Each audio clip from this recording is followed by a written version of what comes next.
अस्सलाम वालेकुम दोस्तों, आपका खैर मकदम अपने YouTube channel Urdu expert classes में। आपका कीमती वक्त को जाया नहीं करते, हम डायरेक्ट टॉपिक पर आते हैं। आज के इस क्लास में पढ़ने वाले 23 नंबर चैप्टर, जिसका नाम क्या है, आरिफ की मौत पर। ये क्या है? तो मरसिया है। मरसिया किसे कहते हैं? मरसिया कहते हैं जिसमें किसी के मतलब इंतकाल पर उसमें मतलब कि गम का इजहार किया जाए, उसे मरसिया कहते हैं। तो मरसिया को इससे पहले हम क्लास में उसको समझा चुके हैं। आज जो मरसिया जो सनीफ है उसका जो चैप्टर है वो क्या है, आरिफ की मौत पर। किसने लिखा है? इसमें गालिब साहब लिखे हैं। गालिब साहब का लिखा हुआ है ये क्या है, मरसिया है। ये अपने भांजे जैनुल आबिदीन खां आरिफ की मौत पर लिखे थे। ये रिश्ता में उनका भांजा था, उन्हीं की मौत पे जो ये गालिब साहब लिखे, उसी इसमें जो दिया गया है क्या, मरसिया, उसको इसमें समझते हैं। ये क्या है, 23 नंबर चैप्टर, इसको याद रखें। ये 23 नंबर चैप्टर है। ये किसकी मौत पर लिखा गया? तो आरिफ की मौत पर लिखा गया। आरिफ कौन था? ये गालिब साहब का ये भांजा था, याद रखिएगा। आरिफ का पूरा नाम क्या है? इसका पूरा नाम है जैनुल आबिदीन खां आरिफ, याद रखिएगा। जैनुल आबिदीन खां इसका आरिफ नाम था इसका। शॉर्ट में इसको आरिफ कहते हैं। आरिफ की मौत पर ये गालिब साहब जो अपने भांजे को लिखे थे। ये आरिफ कौन था इनका रिश्ता में? तो भांजा था, याद रखिएगा। ये इनका भांजा था रिश्ता में।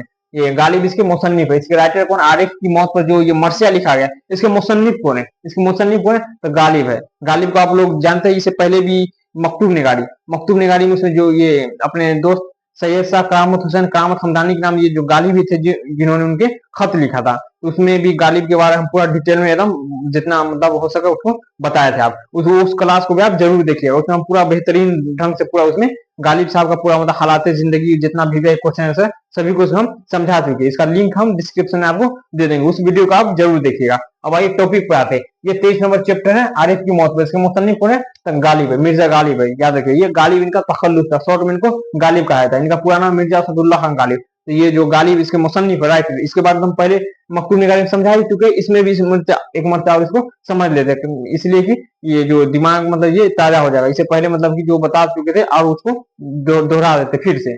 अब आइए गालिब साहब का हालात जिंदगी को समझते हैं। गालिब का पूरा नाम क्या था? तो पूरा नाम मिर्जा असदुल्ला खान गालिब था, याद रखिएगा। पूछे आपसे क्वेश्चन एग्जाम में, गालिब का पूरा नाम क्या था? गालिब का पूरा नाम क्या है? तो मिर्जा असदुल्ला खान गालिब। इनका पूरा नाम मिर्जा असदुल्ला खान गालिब था। इसमें जो मिर्जा है, ये मिर्जा क्या है इनका?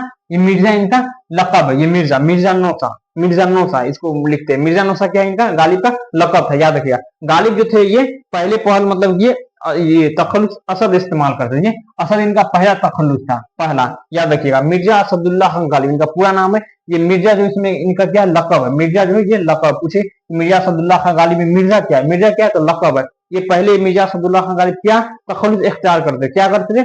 असद। बाद में क्या करने लगे? बाद में गालिब तखल्लुस इख्तियार करते थे, याद रखिएगा। तखल्लुस कहते जिस जो अपने शायरी में मतलब कि शायर इस्तेमाल करते, जो शॉर्ट नाम को उसमें लिखते, उसको तखल्लुस कहते। तो ये इनका मिर्जा इनका क्या था? तो लकब था। इनका असद क्या था? तो ये पहला तखल्लुस था, पहला ये तखल्लुस इनका क्या था? असद। बाद में ये गालिब करने लगे थे। आज ज्यादा मतलब ये जो मशहूर हुई है गालिब नाम से ही मशहूर है, इसको याद रखिएगा। पूछे कि मिर्जा असदुल्ला खान गालिब का पूरा नाम, इनका मिर्जा असदुल्ला खान गालिब का लकब क्या है? लकब क्या है? तो मिर्जा। उसके बाद है असद क्या है? इनका पहला तखल्लुस है। गालिब क्या है? ये भी तखल्लुस है, याद रखिए। ये भी तखल्लुस ही है। जिस तरह आपको एग्जाम में क्वेश्चन पूछे आप उसको बना सकते हैं। उसके बाद है गालिब की पैदाइश 27 दिसंबर 1797 ईस्वी को अपने नहनियाल आगरा में, याद रखिएगा। क्वेश्चन आपसे एग्जाम पूछे गालिब की पैदाइश कब और कहाँ हुई? गालिब की पैदाइश कब और कहाँ कब हुई? 27 दिसंबर 1797 ईस्वी को अपनी ननिहाल आगरा में हुई। इनके सीधा पूछे पैदाइश कब कब? तो 27 दिसंबर 1797 ईस्वी को। कहा? तो आगरा में। आगरा से इनका क्या ताल्लुक था, क्या रिश्ता था? पूछे गालिब का आगरा से क्या ताल्लुक था, क्या ताल्लुक था उनका?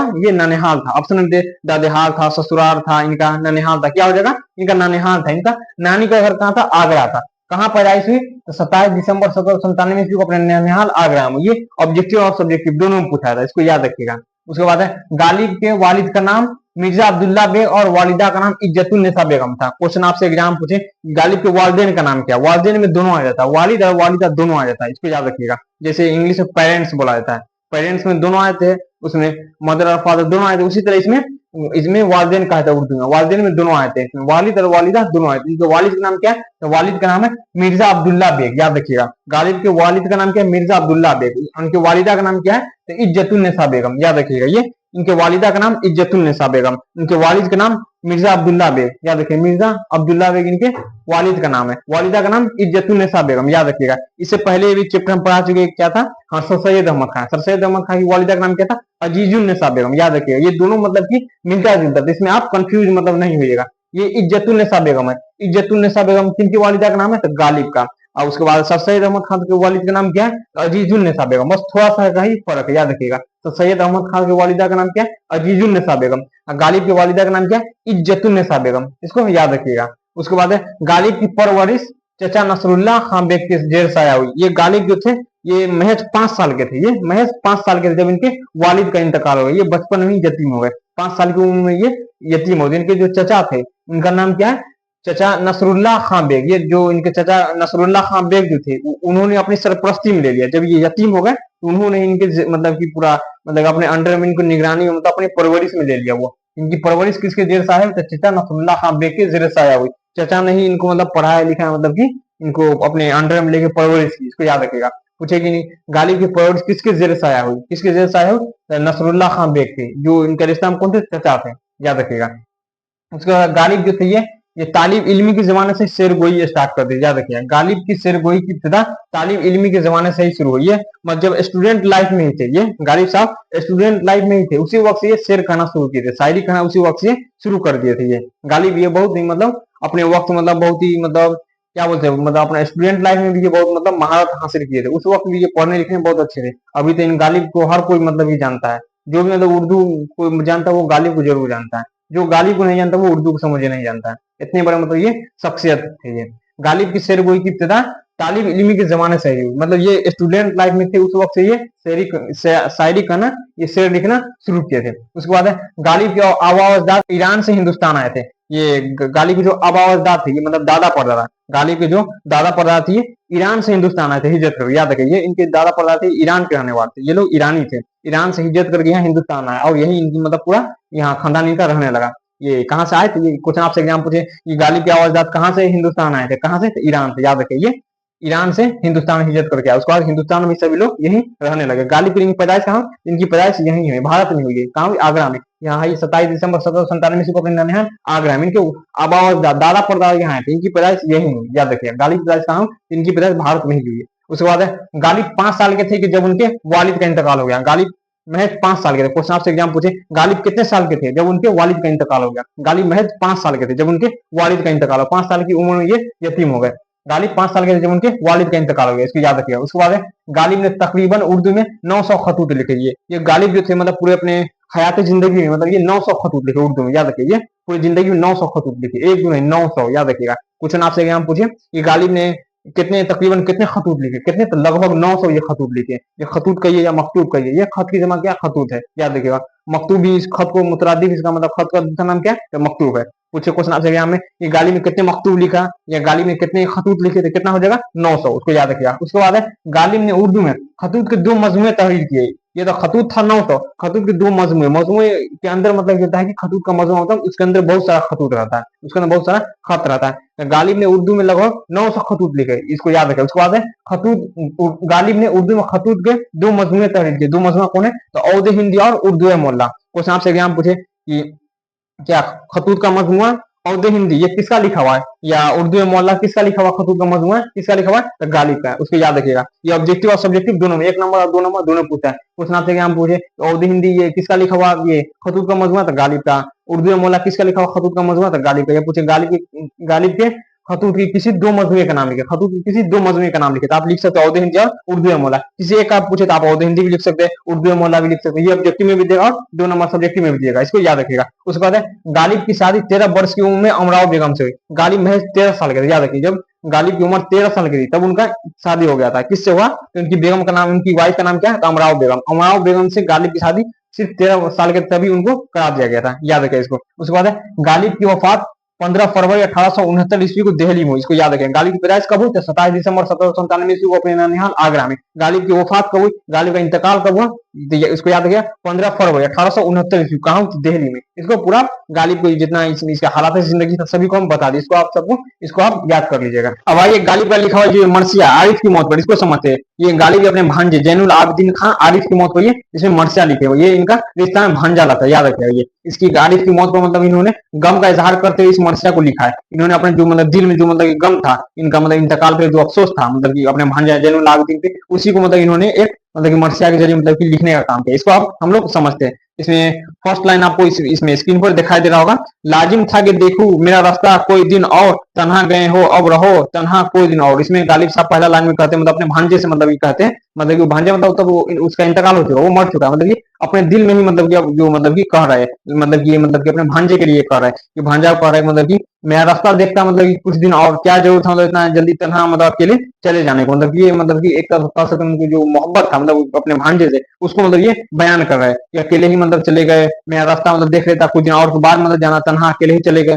उसके बाद है मिट जाएगा सरगर तेरा पत्थर न घिसेगा, हो दर पे तेरे नासिया फरसाई कोई दिन और। इसमें मतलब कि अपने ये अपने भांजे के लिए मतलब ये कह रहा है कि अब मतलब कि अपना सर को भी मतलब हम पत्थर से मतलब कि घिस ले, मतलब कि खुदा के आगे मतलब कि जाके फिर भी मतलब जो चला जाता है मतलब दुनिया से एक बार वो दोबारा नहीं आ सकता। हो दर पे नासिया मतलब कितना भी हम पेशानी को मतलब कि खुदा के आगे झुका दे, अब जो मतलब एक मरतबा जो दुनिया से जा सके वो कभी आ नहीं सकता, क्या जरूरत था मतलब कि इतना जल्दी चले जाने की। मतलब ये गालिब जानते हैं मौत मतलब हयात ये खुदा के हाथ है, फिर भी मतलब ये जो दिल में मतलब दर्द रहता है अपनों का मतलब उसको ये इसे बयान कर रहा है। उसके बाद है आए हो कल और आज ही कहते हो कि जाऊं, माना कि हमेशा नहीं अच्छा कोई दिन आओ। ये मतलब कि कल कल मतलब कहा गया कि ये इनका भांजा था, याद रखिए, जिसको मतलब कि आदमी मतलब कि गोद में खिलाया उसको मतलब कि जो मतलब कि उसको कहा था कल, मतलब कहा था कि वो मेरे मतलब कल पैदा लिया, मतलब कि मेरे आगे का मतलब पैदा लिया, ये इसमें इसमें जिनको इन्होंने खिलाया था इसको बहुत ही मतलब कि लाड प्यार से, इसीलिए मतलब इनको कहता है कि ये कल ही मतलब कि पैदा लिया है। मतलब ये एक नौजवान लड़का था, याद है आरिफ जो था ये नौजवान लड़का, लेकिन गालिब की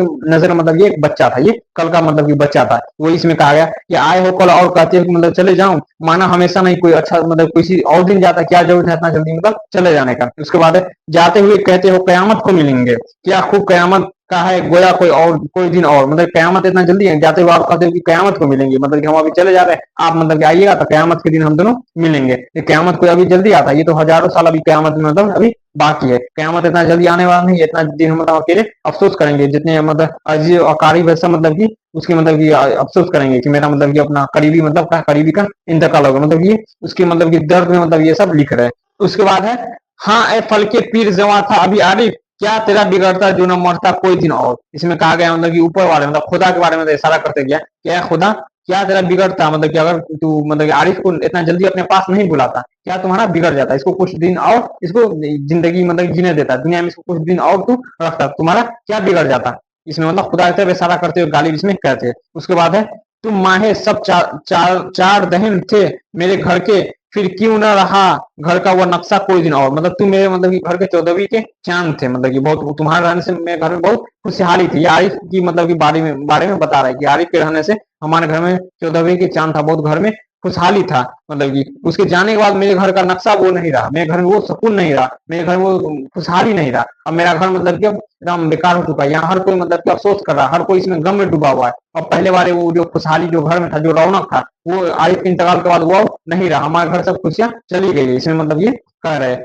उसके बाद है तुम कौन से थे ऐसे खड़े दादो सतद के, करता मलकुल मौत तकाजा कोई दिन और। मतलब कि मलकुल मौत को तुमने ऐसी कौन सी खूबी दिखाई दी, तुमने कौन सी ऐसी अच्छाई दिखाई दी, अच्छाई दिखाई दी जो तुमको वो पसंद करे, तुमको अपने साथ वो ले गया, कुछ दिन और रहने देता हम लोग के साथ मलकुल मौत, क्या जरूरी था तुमको इतना जल्दी इसमें मतलब ले जाने का, इसमें मतलब कहा गया। उसके बाद है मुझसे तुम्हें नफरत सही नैयर से लड़ाई, बच्चों का भी देखा ना तमाशा कोई दिन और। मुझसे तुम्हें अगर नफरत भी था, नैयर बच्चा है मतलब नैयर से तुम्हें अगर लड़ाई भी होती थी, बच्चों का तमाशा तुमसे देखा नहीं जाता था, फिर भी तुम कुछ दिन और रह लेते, क्या मतलब बिगड़ता अगर तुम रह लेता था। उसके बाद है गुजरी ना बहरहाल ये मुद्दा खुश व नाखुश, करना था जवां मर गुजारा कोई दिन और।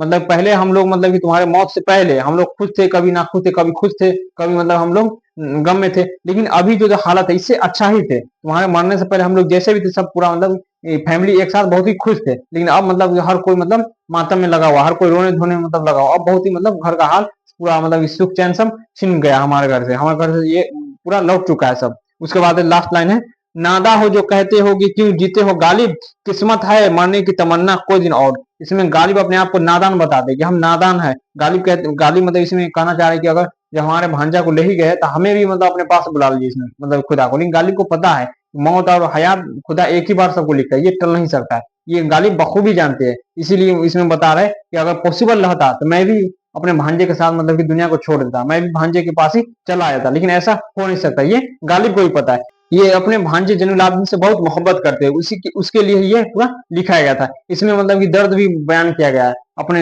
भांजे जैनुलाब्दीन से, मतलब वो कितने मोहब्बत करते थे, इसको इसमें इजहार किया अपने गम के जरिए, उसके इंतकाल पे गम के जरिए इसको पूरा बयान किया इसमें। अब आइए गालिब की बीवी क्वेश्चन आंसर को देख लेते हैं। सबसे पहले आप इसका स्क्रीनशॉट ले लीजिए। इसमें एक नंबर क्वेश्चन है, गालिब का पूरा नाम क्या है? गालिब का पूरा नाम क्या है? गालिब का पूरा नाम क्या है? गालिब का पूरा नाम मिर्जा असदुल्ला खान गालिब। याद रखिएगा, गालिब का पूछे क्वेश्चन आपसे एग्जाम में, गालिब का पूरा नाम क्या है? गालिब का पूरा नाम मिर्जा असदुल्ला खान गालिब, इसको याद रखिएगा। इसका नाम क्या है? मिर्जा असदुल्ला खान गालिब। इसमें मिर्जा क्या है? इसमें मिर्जा लकब है। असद ये इनका पहला तखल्लुस था इनका, गालिब इनका लास्ट, मतलब बाद में जो ये तखल्लुस इख्तियार करने लगे थे वो गालिब था, याद रखिएगा। उसका सेकंड नंबर क्वेश्चन है, गालिब की पैदाइश कब और कहाँ हुई? गालिब की पैदाइश कब और कहाँ? गालिब की पैदाइश 27 दिसंबर 1797 ईस्वी को अपनी नानिहाल आगरा में। क्वेश्चन आपसे एग्जाम पूछे, गालिब की पैदाइश कब और कहाँ कब हुई? 27 दिसंबर 1797 ईस्वी को अपनी नानिहाल आगरा में, आगरा शहर में इनका पैदाइश हुई। उसके बाद नेक्स्ट है, मिर्जा असदुल्ला खान गालिब का लकब क्या था? मिर्जा असदुल्ला खान गालिब का लकब क्या था? मिर्जा असदुल्ला खान गालिब का लकब मिर्जा नौसा था, याद रखिएगा। इनका लकब क्या था? मिर्जा नौसा। उसके बाद है, मिर्जा गालिब शायरी में पहले क्या तखल्लुस इख्तियार करते थे या इस्तेमाल करते थे? मिर्जा गालिब शायरी में पहले क्या तखल्लुस इख्तियार करते थे या पहले क्या तखल्लुस इस्तेमाल करते थे? अपनी शायरी में क्या करते थे? पहले पहले पहले वो असद इस्तेमाल करना शुरू किया, याद रखिएगा। पहले वो असद करते थे, बाद में उसके बाद गालिब करने लगा, और गालिब नाम से ही वो मतलब कि बहुत ज्यादा उनको शोहरत मिली, उनको मकबूलियत, उन्हीं से मतलब वो मशहूर भी हुए। उसका नेक्स्ट क्वेश्चन है, मिर्जा गालिब बाद में क्या तखल्लुस इख्तियार करने लगे थे या बाद में क्या तखल्लुस इस्तेमाल करने लगे थे? क्या करने लगे थे? तो गालिब करने लगे थे, याद रखिएगा। बाद में ये पहले असद करते थे तखल्लुस, बाद में गालिब करने लगे थे। उसका नेक्स्ट क्वेश्चन है, गालिब के वालिदैन का नाम क्या है? वालिदैन मतलब वालिद और वालिदा दोनों का पूछा है इसमें। गालिब के वालिदैन का नाम क्या है? इनके वालिद का नाम है मिर्जा अब्दुल्ला बेग, याद रखिएगा। गालिब के वालिद का नाम पूछे, मतलब इनके फादर का नाम, उनके फादर का नाम क्या है? तो मिर्जा अब्दुल्ला बेग। और वालिदा का नाम क्या है? तो वालिदा का नाम है इज्जतुन्निसा बेगम, याद रखिएगा। गालिब के वालिद का नाम मिर्जा अब्दुल्ला बेग, और वालिदा का नाम क्या है? वालिदा का नाम इज्जतुन्निसा बेगम। इनके वालिदा का नाम इज्जतुन्निसा बेगम, इसको याद रखिएगा। उसका नेक्स्ट क्वेश्चन है, गालिब कितने साल के थे जब उनके वालिद का इंतकाल हो गया? गालिब साहब ये कितने साल के थे जब इनके वालिद का इंतकाल हो गया? कितने साल की उम्र ये यतीम हो गए? ये महज 5 साल के थे जब इनके वालिद का इंतकाल हो गया, इसको याद रखिएगा। गालिब साहब जब महज 5 साल के ही मतलब इनका उम्र था, तब इनके वालिद का इंतकाल हो गया, तब इनके वालिद का मतलब इनके सर से साया मतलब उठ गया था। इसका भी आप लोग स्क्रीनशॉट ले लीजिए।